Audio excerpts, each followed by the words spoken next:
So today I'm gonna show you around the tools I use in my laptop. First we have the QBTorrent. QBTorrent is something I used for downloading videos. I mean cinemas. You can see the Bad Boys 2024 Malayalam movie, and then there's David, and you can see movies like that. Akantha 2, Insidious, Lucky Bhaskar, things like that. This tool is basically for downloading movies. Okay, after that there is OBS, and this is OBS is exactly.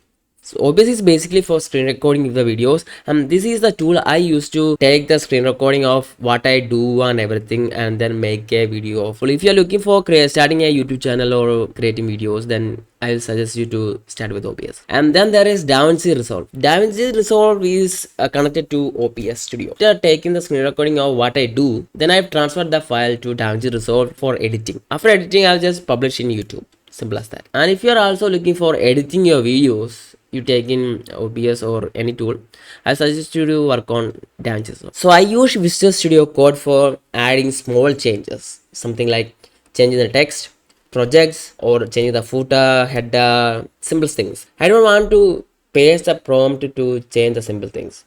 I can do it myself manually. So yeah, that's the purpose of Visual Studio Code in my laptop. So after that, there is Antigravity. This is my go-to tool for creating something. I know the cloud code is on the top, and I know, but Antigravity is still in my heart because cloud code is kind of really expensive wife for me. So I thought maybe I will stick to Antigravity until I can afford that wife. That's kind of cheating. I know, but anyway, that's the use of Antigravity. I just create stuff. It is less expensive, and also there is also a free version. You can try on change things.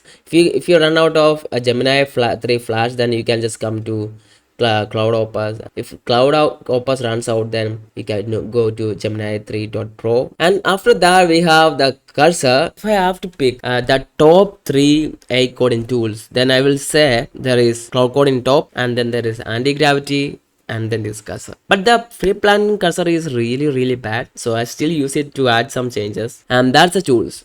Now you know the softwares I use in my laptop. If you like this video, please like and subscribe, and I will come again with another good portfolio making video tomorrow. Okay, stay tuned.